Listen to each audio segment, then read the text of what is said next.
हम इस वीडियो में आपको गुडविल और उससे इम्पोर्टेंट पॉइंट जो एडमिशन चैप्टर से उसमें आपको बताएंगे। सबसे पहला पॉइंट है goodwill at the time of admission given in balance sheet. Goodwill balance sheet में गिवन है एडमिशन के चैप्टर में, तो हम इस टोटल गुडविल को डेबिटेड कर देंगे ओल्ड पार्टनर के ओल्ड रेशियो में। सपोज गुडविल गिवन है 10,000, ए और बी दो पार्टनर्स हैं, इनके ओल्ड रेशियो गिवन है 3:2, तो गुडविल को हम डेबिट करेंगे। तो A capital account debit, B capital account debit to goodwill. Question में कोई इंफॉर्मेशन हो या ना हो, इस गुडविल को राइट अप करना है। सेकेंड पॉइंट गुडविल के ऊपर है goodwill brought bye new partner and old partner also withdrawal the goodwill. तो जब नया पार्टनर गुडविल लेकर आ रहा है, इस गुडविल को हम ओल्ड पार्टनर में पहले तो क्रिएट करेंगे इन देयर सैक्रिफाइंग रेशियो। तो goodwill account debit to old partner capital, old partner के कैपिटल अकाउंट में क्रिएट कर देंगे। और जब पार्टनर गुडविल विड्रॉल करेगा, पार्टनर गुडविल विड्रॉल करेंगे ओल्ड पार्टनर, तो हम उनके कैपिटल अकाउंट में डेबिटेड कर देंगे, गुडविल के नाम से नहीं टू कैश के नाम से। तो जनरेट हो जाएगी old partner capital account debit to cash account. जब विड्रॉल करेंगे तो लाएंगे, जब हम गुडविल विड्रॉल करेंगे तो डेबिटेड करेंगे, और जब लेकर आएगा तो उसको क्रिएट करेंगे। और अगर गुडविल विड्रॉल नहीं करिए तो डेबिट एंट्री नहीं होगी। सेकंड नेक्स्ट पॉइंट है आपका goodwill does not bring the goodwill. Goodwill does not bring bye the new partner. नया पार्टनर गुडविल एडमिशन के टाइम पर लेकर नहीं आया है, तो इस गुडविल हम इसको डायरेक्ट मेथड और इनडायरेक्ट मेथड दोनों हैं। इनडायरेक्ट मेथड सफिशिएंट है। उसमें क्या करेंगे, जितनी हमारा न्यू पार्टनर का शेयर्स इन गुडविल है उसके करेंट अकाउंट को डेबिटेड कर देंगे, और यही इतनी ही अमाउंट हम उन्हीं पार्टनर के में ओल्ड पार्टनर में क्रिएट करेंगे in their sacrificing ratio. For example नया पार्टनर का शेयर 1/5 है, पूरी फर्म की गुडविल 10,000 क्रिएट हुई है, तो हम सबसे पहले उसका शेयर निकालेंगे। 10,000 का 1/5 2,000। 2,000 न्यू पार्टनर को गुडविल लाना था, लेकर नहीं आया तो हमने करंट अकाउंट ओपन कर दिया, new partner current account debit to old partners capital account.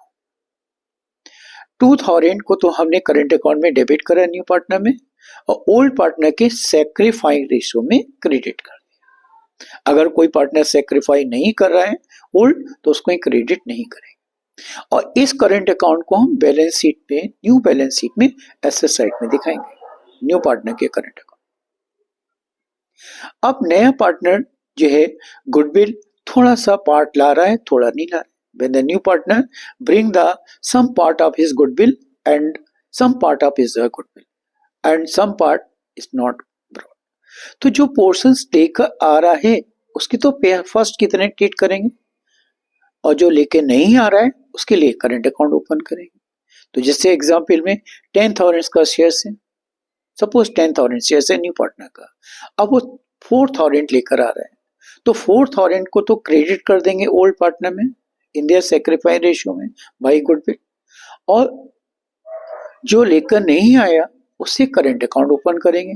तो करंट अकाउंट डेबिट या new partner current account debit to old partner capital in their sacrifice ratio. तो ये तो गुडविल वाला पॉइंट था। अब एक इसमें एक और इम्पोर्टेंट पॉइंट है, goodwill brought by the new partner और does not brought by the new partner, but one of the old partner ratio is gaining. जब नया पार्टनर गुडविल ला रहा है या लेके नहीं आ रहा है, लेकिन ओल्ड पार्टनर का one of the old partner shares increase, it means gain कर रहा है, तो उस केस में गेनिंग पार्टनर के कैपिटल अकाउंट को डेबिटेड करेंगे with the shares of goodwill in their gaining ratio, और उतनी ही अमाउंट को हम सैक्रिफाइस पार्टनर में क्रिएट करेंगे। जैसे एग्जांपल में एक पार्टनर का गेन हुआ 1/4 शेयर्स, और पूरी फर्म की गुडविल है 40,000, तो गेनिंग रेशियो में अमाउंट निकाला हमने 10,000 का 1/4, सपोज फॉर्म गुडविल 10,000, 1/4 निकाला 2,500, 2,500 gaining partner capital account debit and sacrificing partners are credited. Sacrificing partners are credited. जो sacrifice कर रहे हैं उसमें ये क्रेडिट कर देंगे. सपोज ए गेन कर रहा था, बी और सी सेक्रीफाई कर रहे हैं, तो हम ए के करंट अकाउंट कैपिटल अकाउंट को डेबिट करेंगे और बी और सी को क्रेडिट कर देंगे कैपिटल अकाउंट को. ओके. अब नेक्स्ट पॉइंट एडमिशन में एक है investment facilitation fund. Investment facilitation fund special fund होता है. ये फंड बनाया जाता है कि इन्वेस्टमेंट के अमाउंट में अगर कोई डिक्रीजमेंट होता है तो हम फैसिलिटेशन फंड के अमाउंट को क्रिएट कर लेते हैं. Facilitation fund is created from the profit of the firm. तो ये लायबिलिटी साइड में गिवन होता है.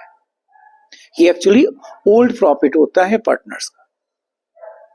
अब फैसिलिटेशन फंड गिवन है और इन्वेस्टमेंट के अमाउंट में चेंज नहीं आया.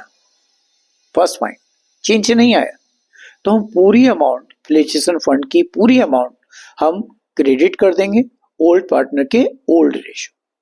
तो facilitation fund account debit to old partner capital account और बैलेंस शीट में फैसिलिटेशन फंड नहीं आएगा. अब फैसिलिटेशन फंड गिवन है 10,000 गिवन है और इन्वेस्टमेंट के अमाउंट में डिक्रीजमेंट हुआ है 6,000 का.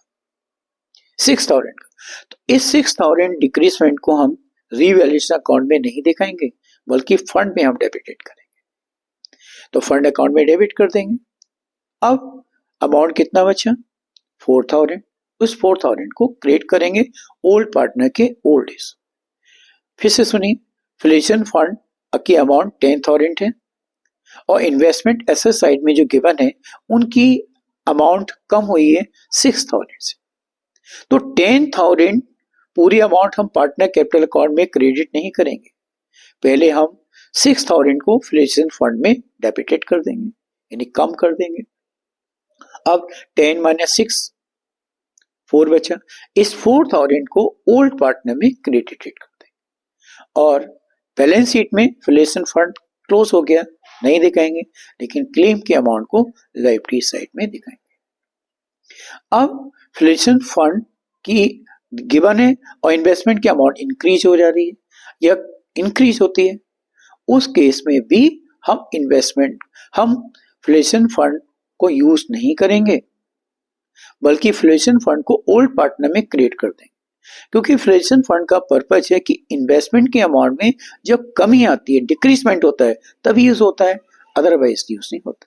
तो पूरी अमाउंट को फैसिलिटेशन फंड की पूरी अमाउंट को ओल्ड पार्टनर के कैपिटल अकाउंट में क्रिएट करेंगे और बैलेंस शीट में फैसिलिटेशन फंड बंद हो गया, नहीं देखेंगे. इसके बाद नेक्स्ट पॉइंट है आपका workman compensation fund. Workman compensation fund, it is also special fund that is created for making the payment of the claim. ये स्पेशल फंड होता है, P&L अकाउंट से प्रॉफिट से बनता है, ये भी ओल्ड प्रॉफिट हुआ और इसका बेसिक पर्पज यही है कि हम इस फंड का यूटिलाइज करेंगे क्लेम के लिए. तो अगर क्लेम नहीं होता है तो ये ओल्ड प्रॉफिट है, ओल्ड पार्टनर में क्रिएट करते हैं. पहली conditions, facilitation workman compensation fund आपका गिवन है 20,000 और कोई भी क्लेम नहीं हुआ है, देयर इज नो क्लेम, तो हम पूरी वर्कमैन कंपनसेशन फंड को ओल्ड पार्टनर में क्रेडिट कर देंगे. अकाउंट बंद हो गया, workman compensation fund account debit to old partners capital account और वर्कमैन कंपनसेशन फंड को लायबिलिटी साइड में नहीं दिखाएंगे न्यू बैलेंस शीट. दूसरी कंडीशंस, वर्कमैन कंपनसेशन 20,000 है और क्लेम हमारा हुआ है 5,000. क्लेम भी हुआ है लेकिन क्लेम की अमाउंट फंड से कम है, ये इक्वल है. तो उस केस में हम पहले फंड की अमाउंट का यूज करेंगे क्लेम के लिए और जो अमाउंट बचेगा उस अमाउंट को ओल्ड पार्टनर में क्रिएट कर देंगे. फर्स्ट भी fund use for the making the payment of claim यानी क्लेम को डेबिटेड कर देंगे 5,000 से and rest amount 15,000 is credited to the old partner in the old age. यानी 20,000 में से 5,000 क्लेम लेस करा और 15,000 अमाउंट को क्रिएट कर देंगे ओल्ड पार्टनर के ओल्ड रेशियो में। अब बैलेंस शीट में क्या फंड नहीं आएगा, क्लेम आएगा 5,000। अब next conditions, workman compensation fund given है और क्लेम की अमाउंट फंड से ज्यादा है। For example workman compensation fund 20,000 है और क्लेम हमारा हो गया 25,000। Workman कंपल्सेशन claim is 25,000। उस केस में पहले हम क्लेम की अमाउंट फंड से लेंगे, कितनी, अप टू 20,000, फंड बंद हो गया। अब जितना अमाउंट बचा 5,000 उसको हम रिवेल्स अकाउंट में डेबिट करें, तो आपकी जनरल एंट्रीज ये ही होगी, workman compensation fund account debit 20,000, revaluation account debit 5,000 to claim 25,000। इस केस में पार्टनर कैपिटल अकाउंट में कोई भी अमाउंट नहीं आएगी क्योंकि पूरी अमाउंट फंड की यूज हो गई क्लेम के लिए। और क्लेम जो है 25,000 बैलेंस शीट में हम दिखाएंगे, न्यू बैलेंस शीट में लायबिलिटी साइड में देखेंगे। ये इंपॉर्टेंट पॉइंट है। Workman compensation fund, workman compulsion given है, कोई क्लेम नहीं है, क्लेम है, ज्यादा है, कम है। ओके, नेक्स्ट पॉइंट हमारा है, इसी में इंपॉर्टेंट पॉइंट जो हमारा नेक्स्ट पॉइंट है वो है when the old partner does not want to change any change in the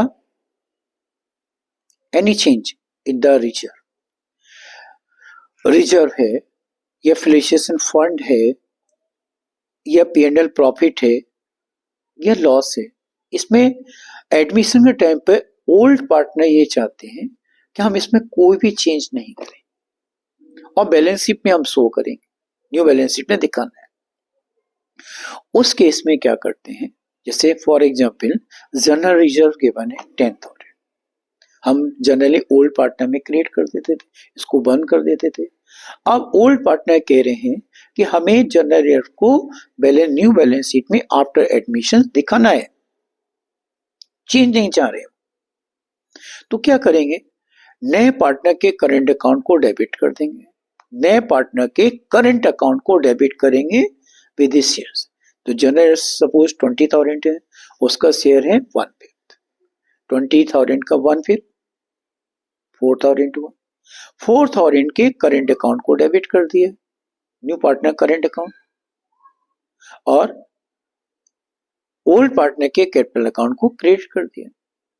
तो अगर जनरल में 20,000 गिवन है, 20,000 सपोज गिवन है 20,000 और उसका शेयर है 1/5, 20,000 का 1/5 निकाला तो आया 4,000।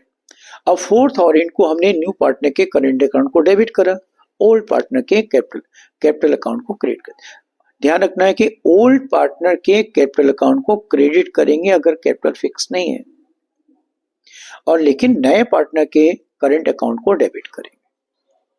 अब जनरल के साथ बहुत सारे आइटम है, तो हमें उनके नाम से एडजस्टमेंट नहीं करना है, बल्कि हमें तो कैपिटल अकाउंट के थ्रू करना है। तो उनका हम सम निकाल लेंगे, टोटल कर लेंगे और टोटल से शेयर्स निकाल लेंगे। मान लो 4 आइटम है, जनरल रिजर्व भी है, P&L प्रॉफिट भी है, ठीक है, और वर्कमैन कंपल्सन फंड भी है, इन्वेस्टमेंट फिलिशिएशन फंड है, जो लायबिलिटी साइड के उनका सब पर टोटल करा। और जो ऐसा साइड में दिया है जैसे एडवर्टाइजमेंट सस्पेंस है तो उसको माइनस, इसका सम्स निकाल लेंगे। जब हमने टोटल करा तो उसमें उस टोटल में से न्यू पार्टनर के शेयर्स को निकालेंगे। सपोज इन सबका टोटल आया 50,000, न्यू पार्टनर का शेयर 50,000, न्यू पार्टनर का शेयर है 1/5, 50,000 का 1/5 10,000। इस 10,000 को हम क्या करेंगे, 50,000 का 1/5 10,000 new partner current account debit to old partner capital account, और न्यू पार्टनर के करंट अकाउंट को कैपिटल कहते हैं बैलेंस शीट में ऐसा साइड में दिखाएं। सबसे लास्ट पॉइंट है जो कैपिटल एडजस्टमेंट, इसके आने की बहुत ही संभावना है, डेफिनेटली आना ही आना है, चाहे 3 मार्क्स के क्वेश्चंस में आए, चाहे 6 मार्क्स में आए, चाहे ये क्वेश्चंस जो है आपका 10 मार्क्स के क्वेश्चंस में आए, आना डेफिनेट है। अब कैपिटल एडजस्टमेंट एडमिशन टाइम पे कैपिटल एडजस्टमेंट 2, सबसे पहला पॉइंट है new partner bring the capital but amount of his capital is not given. New partner A है, वो अमाउंट तो लेकर आ रहे हैं फॉर 1/5 शेयर के लिए, लेकिन उसकी अमाउंट ऑफ कैपिटल गिवन नहीं। उस केस में लिखा होता है कि new partner bring the sufficient amount for the capital, sufficient amount for the capital. तो हम क्या करेंगे, कुछ नहीं करना है, रीवैल्यूएशन अकाउंट बना लिया आपने, पार्टनर कैपिटल अकाउंट भी आपने बना लिए, सारे आइटम देख के। अब क्या करना है, सबसे पहले आप कैपिटल अकाउंट आपने सारी पोस्टिंग कर दी, अब आपको निकालना है total capital, total capital of the firm. जब निकालेंगे तो क्या करेंगे, जो क्लोजिंग बैलेंस आप ओल्ड पार्टनर के निकालेंगे उनका सम्स कर लेंगे, टोटल करा, reciprocal of the remaining ratio, reciprocal of the remaining ratio total capital आ जाएगा। फॉर एग्जाम्पल हमारा जो शेयर्स था, हमने रिवैल्यूएशन अकाउंट बनाया, पार्टनर कैपिटल अकाउंट बनाया, तो ओल्ड पार्टनर की कैपिटल एक का आ रहा है 90,000 और एक का आ रहा है 60,000 क्लोजिंग बैलेंस, इन दोनों को टोटल करा 1,50,000 आया, 60 और 90 1,50,000, 1,50,000। अब नया पार्टनर का शेयर है 1/5 शेयर से हमने क्या करा, इसका रिमेनिंग इसको निकाला, 1 - 1/5 4/5 हो गया। 4/5 जैसे आया, अब हम टोटल कैपिटल निकालेंगे ऑफ द फर्म 1,50,000 जो सम्स था, रेसिप्रोकल ऑफ द रिमेनिंग यानी 5/4 टोटल कैपिटल आ जाएगा। जैसे ही टोटल कैपिटल आएगा, न्यू पार्टनर की कैपिटल उसके रेशियो निकाल लेंगे। न्यू पार्टनर तो 1/5 है, तो new partner capital is equal to total capital into his profit sharing ratio. अच्छा, तो यहाँ पे आपको कोई लंबी कैलकुलेशन नहीं करनी है, आपको सिर्फ जैसे कैपिटल अकाउंट आप बनाते हैं वैसे कैपिटल अकाउंट बनाइए और क्लोजिंग बैलेंस आप ओल्ड पार्टनर। अब दूसरा पॉइंट आपका आता है कि कैपिटल एडजस्टमेंट में ओल्ड पार्टनर अपने कैपिटल को एडजस्टेड करते हैं at the time of admission. जब नया पार्टनर्स आ रहा है और ओल्ड पार्टनर अपने कैपिटल अकाउंट को एडजस्ट कर रहे हैं, उस केस में भी 3 steps. First step total capital calculate करेंगे, दूसरे स्टेप में न्यू कैपिटल निकालेंगे, एडजस्टेड कैपिटल निकालेंगे, तीसरे में देखेंगे पार्टनर की ब्रिंग करेगा अगर पार्टनर की कैपिटल कम है, विड्रॉल करेगा अगर पार्टनर की कैपिटल ज्यादा है। तो सबसे पहला स्टेप में total capital of the firm कैसे निकालेंगे, टोटल कैपिटल ऑफ फर्म निकालेंगे तो on the basis of capital brought by new partner and his profit sharing ratio। Total capital firm होगी जो कैपिटल नया पार्टनर लेकर आया है और उसका profit sharing ratio. For example नया पार्टनर कैपिटल लेकर आया है 30,000 और उसका शेयर है 1/5, तो हमने इसका रेसिप्रोकल कर दिया, यानी 1/5 of x is equal to 30,000। तो हम इसमें मैथ नहीं करेंगे, हम डायरेक्ट निकालेंगे total capital firm capital brought by new partner reciprocal of his profit sharing, this means new partner से, तो 1/5 का 5/1 1,50,000 आ गया। तो total capital is calculate on the amount on the basis of the capital brought by new partner and his profit sharing his ratio reciprocal करके। अब second step adjusted capital निकालेंगे, adjusted capital आप old partner total capital निकाल ली into new ratio, into new ratio calculate करने पड़ेंगे। New ratio आपकी ये कैपिटल इससे आ जाएगी, टोटल कैपिटल न्यू पार्टनर की कैपिटल के बाद आ जाएगी, टोटल कैपिटल निकाला फिर एडजस्टेड कैपिटल।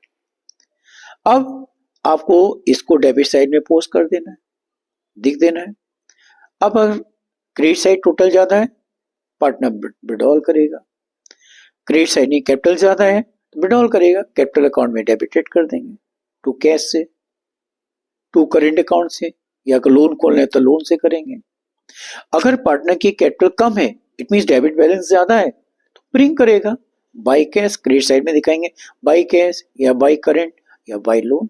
अगर लोन से स्पेशली कोई प्रॉब्लम क्रिएट कर दी कि लोन से ट्रांसफर करना है तो उस केस में लोन से ट्रांसफर करेंगे। ओके, तो ये जो वीडियो आपके लिए तभी बेनिफिटेड है जब आपके बेसिक पॉइंट क्लियर हो। आप सोचें बेसिक पॉइंट क्लियर नहीं है तो ये प्रॉब्लम आपको नहीं आएगी। बेसिक पॉइंट क्लियर है तो ये, और एग्जाम में कैसा भी क्वेश्चंस होगा इन प्रॉब्लम से आउट नहीं होगा। Especially capital adjustment and partner do not want to change in the value of any items of balance sheet, either it given asset or given liability. Especially general year, workman compensation, pension fund, profit and loss. Okay, और अगर आपको ये समझ में आ रहा है इसको like करिए, और हम इसमें आपके क्वेश्चंस भी भेज रहे हैं और विद सॉल्यूशंस एक्सप्लेन करेंगे इंस्टाग्राम पे। ओके।